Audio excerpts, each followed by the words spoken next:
ng ating panlisanan po. Sa kadahilan ng napakahaba ng traffic. Alhamdulillah, nabaha. Nagpapili po tayo ng pandesal pero malilate lang naman kaunti. Pero inshallah ta'ala, hinihingi na po na ng pagkakataon na tayo po ay magsimula na. Alhamdulillah. So inshallah ta'ala, hindi na po natin pagkakapili po. At ang mukadima ay ating pong ibibigay ang karangalan kay Brother Yusuf De Fiesta. Pagkatapos, Brother Yusuf De Fiesta. Bismillah wassalatu wassalamu ala rasulillah wa ala alihi wa sahbihi ajma'in, amma ba'd. Assalamualaikum warahmatullahi wabarakatuh. Waalaikumsalam. Patuloy pasasalamat pagsambahin na umukol lamang sa tunay at nag-iisang tagapaglikha na walang iba kundi ang Allah subhanahu wa ta'ala.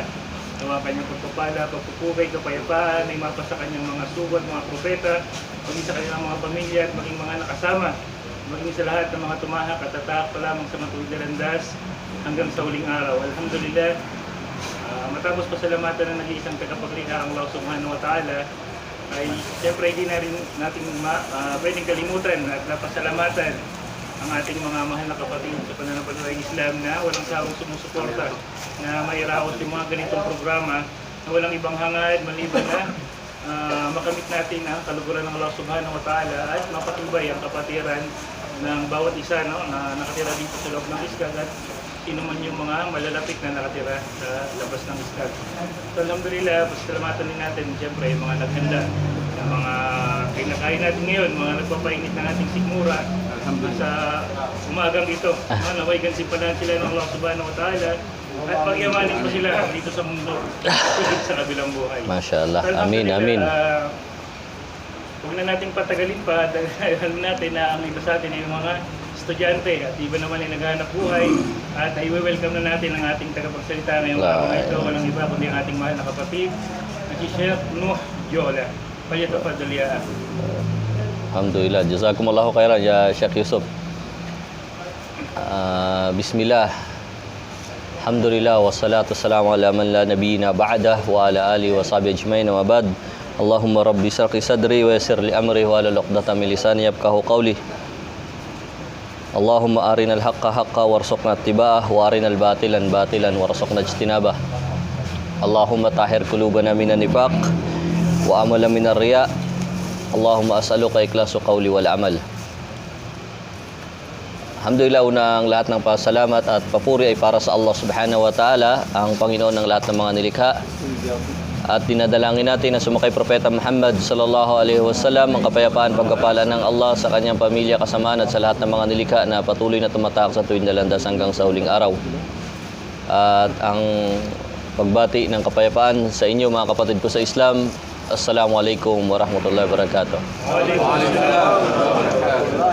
Alhamdulillah, nabigyan tayo ng pagkakataon ng Allah para magpaalala una sa sarili natin at sa mga kapatid natin, at ito ay kabilang sa pinakamainam na gawain at pinili ng Allah yung mga nabibigyan ng pagkakataon na alhamdulillah tumutulong sa ganitong gawain. Yung mga nagtuturo ng mabuti at nagbabawal ng masama. Siguro madalas na natin napapakinggan yan. Yung aya na unsya tanjim kul in kunt yung wadak yung kuntum khairan ummatin ukhrijat linnas ta'muruna bil ma'ruf wa tanhauna 'anil munkar wa tu'minuna billah. Pinakamainam na mga tao na lumabas dito sa mundo. Yung mga tao na, di ba, kumbaga nagpapayo sa kabutihan at nagbabawal ng masama.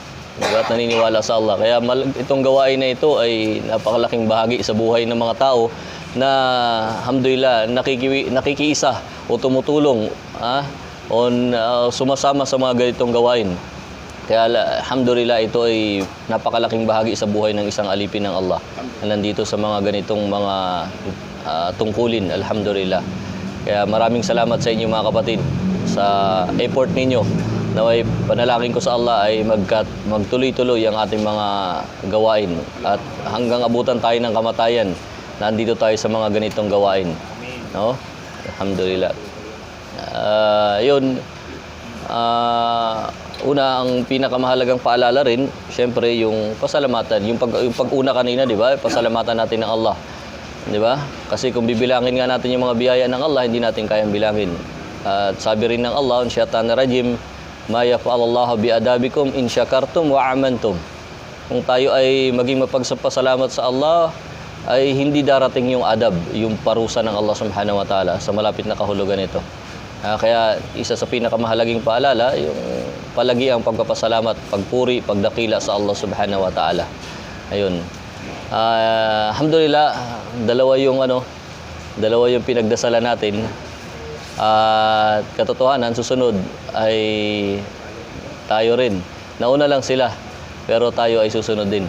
Di ba? Kaya isa sa pinakamahalagang paalala, yung nakita natin, sinaksihan natin kanina, pinagdasalan natin, at susunod tayo rin ay pagdarasalan. Inshallah. At yung pagdarasal nawa sa atin ay alhamdulillah, naway mapabilang yung mga tao na ito na mga alhamdulillah sumusuporta sa ganitong mga gawain na mapagsalahan tayo. Kasi mahirap pag hindi tayo mapagsalahan. Di ba? Malis yung landas natin. Alhamdulillah, kung napagsalahan sila, dalangin natin sa Allah ay mapagsalahan din tayo, inshallah, ng mga Muslim, alhamdulillah. Ayun, kaya bilang paalala, yun nga, ang kamatayan, bagtatan, biglaan talaga yan. At lagi na natin napapakinggan yung mga syak natin dito, na yung aya na wama tadri nafsun madha taksibu gada wama tadri nafsun bi ardin tamut. Walang nakakaalam kung saan, anong lugar, anong pook tayo matay. Katulad nung isa sabi, di ba, mas bata pa sa atin. Di ba, nagkaroon ng karamdaman, di ba? Pagkatapos, yun nga, sa karamdaman niya, tinakda na ng Allah. Wala na makakapigil doon. Ayun. At yung isa naman, may edad na, ganoon na rin yung hangganan sa kanya. Di ba? Kaya muli, pinapaalala natin, kullu nafsin da'ikatul maut. Lahat ng may buhay makakaranas ng kamatayan. Kahit gaano pa kataas ang tinapos mo, o kaya ang antas mo sa buhay, o pagkakilanlan mo, may hangganan tayong lahat. Kasi kullu man alayha fan. Lahat maglalaho, kahit mga anghel, yung mga propeta na mashallah, naging kamahal-mahal sa Allah. Ang propeta Muhammad SAW, di ba? Binawian ng buhay. Di ba? Kaibig-ibig sa Allah. May mga propeta kaibigan ng Allah. May mga propeta kahit bakal, napapalambot ng kanyang kamay. May mga propeta na nauutusan niya yung hangin, yung mga hayop, pati mga jin, pero binawian din ng buhay. Ano pa kaya tayo? Kaya paalala natin sa bawat isa sa atin, isa sa pinakamabigat na paalala, yung paghahanda sa pagdating ng ating kamatayan, mga kapatid.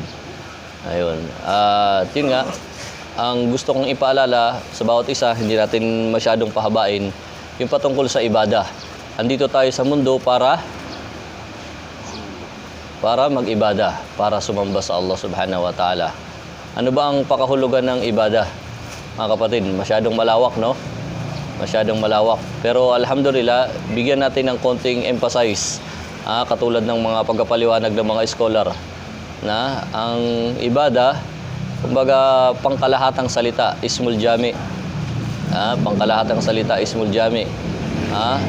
Likulli ma yuhibbullah. Lahat ng mainam na salita o gawain o anuman na mamahal sa iyo ng Allah. Yung ikamamahal sa iyo ng Allah subhanahu wa ta'ala, likulli ma yuhibbullah. Lahat ng gawain o mga salita na ikamamahal sa iyo ng Allah. Kaya kung halimbawa, nandito tayo sa mundo para mag-ibada, dapat mag-ingat tayo. Una, payo ko sarili ko, mga kapatid. Mag-ingat tayo sa dunya na ito, dahil itong mundo na to, alladhi khalaqal mauta wal hayata liyabluwakum ayyukum ahsanu amala. Di ba? Nilikha lang ang buhay o kamatayan para subukan tayo kung sino yung pinakamainam na gawain. Di ba? Yung pinakamabigat, kung sino pinakamainam na gawain.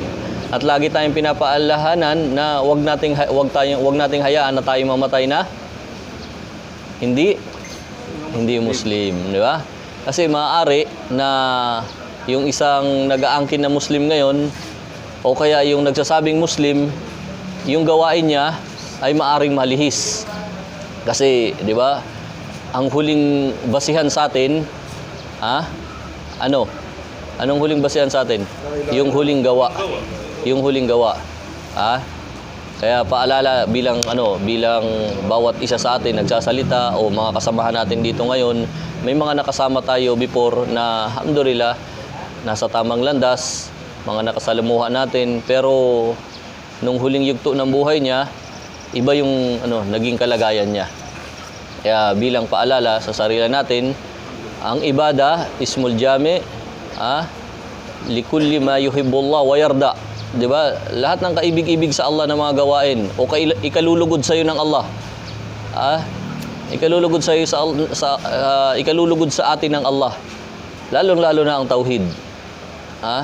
Kasi pag sinira natin yan, yung tauhid, kasi maraming butas, maraming paraan patungkol sa nawakidul Islam para makalabas tayo sa reliyon ng pananampalataya natin. Yung sa loob ng ng pananampalatayang Islam. Gumawa ka ng mga bagay na makakapaglabag sa halimbawa sa layunin. Katulad ko nagsasalita rito. May shirkul niya. Shirk sa pagtatambal sa Allah sa ating layunin. Di ba? Shirku ta'ah. Di ba? Sa pagsunod na hindi naman to mas kinalulugdan mo yung utos ng hindi batas ng Allah. Di ba? Shirkul mahabbah. Di ba? Shirk sa pagmamahal. Baka mas mas mahal mo si sister kaysa sa Allah. Di ba? Sabi ko nga ng ibang mga brother minsan pag nagpapadala ka galing sa ibang bansa, inisip mo ba ang Allah na para sa Allah yan?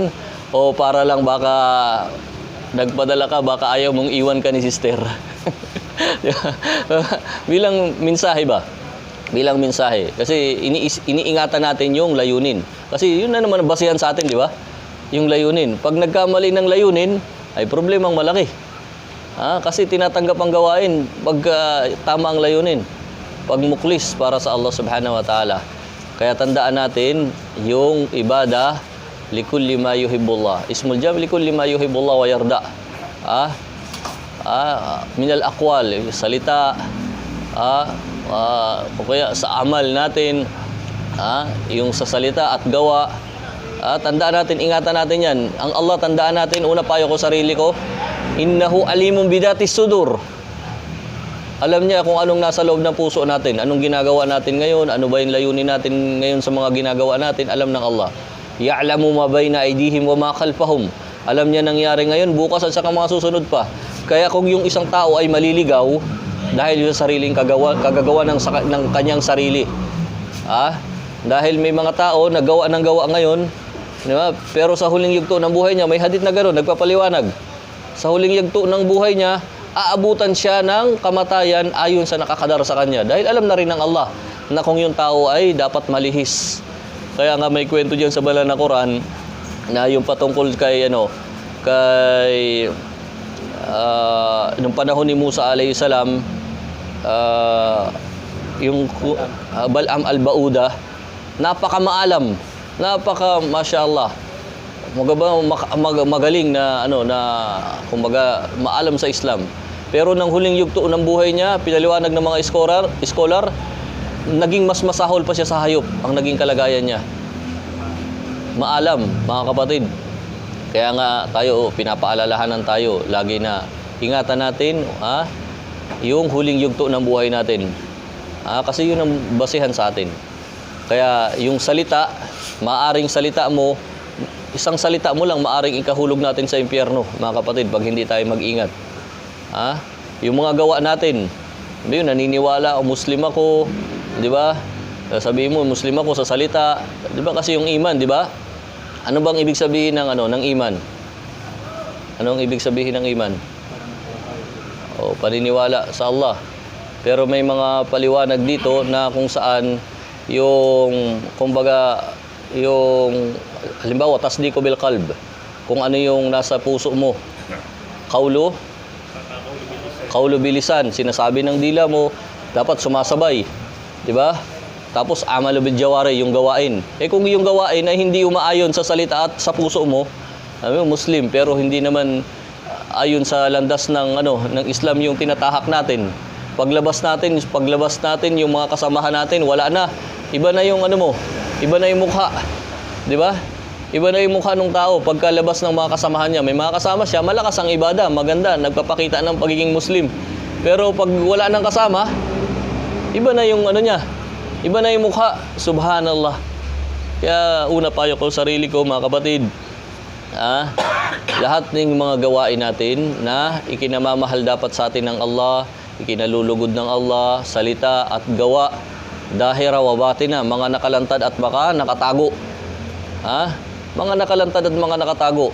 Mas maganda nga yung mga nakatago dapat Yun ang talagang pag-ingatan natin yung mga pag-iibada natin ng mga nakatago, kasi yung mga nauna nga sa atin, talagang kung nakapakinig tayo ng mga kwento ng mga scholar o ng mga maalam sa atin, talagang pinag-iingatan nila yung mga yung mga layunin. Kasi between sa atin yan at sa Allah subhanahu wa ta'ala. Pag hindi mo yan binigyan ng pagpapahalaga, ay wala, lugi tayo. Kaya may mga tao na umaabot sa ang pananampalataya niya, umaabot sa tinatawag na ihsan. Di ba? Na kumbaga pagka sumamba siya, di ba? An ta'budullah ka'annaka tarahu fa in lam takun tarahu fa innahu yarak. Na para bagang nakikita niya ang Allah. Kung alam niya na hindi naman tayo nakikita ng Allah, alam natin na nakikita tayo ng Allah. Kaya yung antas ng pagiging Muslim, di ba? Muslim, mu'min, hanggang umabot sa ihsan. Di ba? Depende yun sa kalagayan na ginagawa mo na pag-ibada sa Allah subhanahu wa ta'ala. Kaya yun nga mga kapatid, ang ibada ay bigyan natin to ng malawak na pagpapahalaga sa buhay natin. Dahil alam naman natin, lagi nating napapaulit-ulit dito, nilikha tayo para sambahin ang Allah subhanahu wa ta'ala. At wama umiru illa liya'budullah muklis, mga kapatid. Una payo ko sarili ko. Maging muklis tayo, maging matapat tayo sa Allah. May kasama ka, wala kang kasama. Alam natin, ang Allah subhanahu wa ta'ala, kumbaga, al-alim. Nakikita, alam niya ang lahat. Al-basir, nakikita niya ang lahat, mga kapatid. Kaya wala kang maitatago, wala tayo maitatago sa Allah subhanahu wa ta'ala. Siguro ay hindi ko na pahabain yung mensahe na ito. Ay una, nakatulong to sa akin, sa sarili ko, at sa mga kapatid ko, para inshallah mag-ingat tayo sa mundo na ito. Dahil nilikha tayo, para subukan tayo ng Allah subhanahu wa ta'ala. Hindi tayo sa mundo na ito para lang magpakasaya. Yan ay magiging fitna pa. Yung halimbawa, innama aswajukum aduwwal lakum. Mati asawa mo, maging kalaban mo Di ba? Yung mga amwal, di ba? Yung mga, yung mga anak natin. Kumbaga, siya palamuti dito sa mundo. Kumbaga, pag mapigilan ka dyan, ay sa pag-aalala mo sa Allah, pagpapahalaga mo sa Allah, ay wala. Inshallah, baka malugi tayo sa kabilang buhay. Huwag naman sana tayo dumating sa panahon na sasabihin sa atin ng Allah na, kumbaga, sa mga walang pananampalataya, naubutan tayo na gano'n, na ilayo tayo, sabihin sa mga walang pananampalataya, la ta'tadirul yawm. Huwag ka na mga tuwiran sa araw na ito. Innama tudsawna ma kuntum la ta'lamun. Dahil pinagbabayaran mo lang kung ano ang ginawa mo. Allahu alam bis-sawab. Naktabi bihadal qadar. Aqulu qawli hada, nastaghfirullah li wa lakum wa lisa'il muslimin min kulli dhanbi wastaghfiruhu innahu wal ghafurur rahim. Assalamualaikum warahmatullahi wabarakatuh. Waalaikumsalam.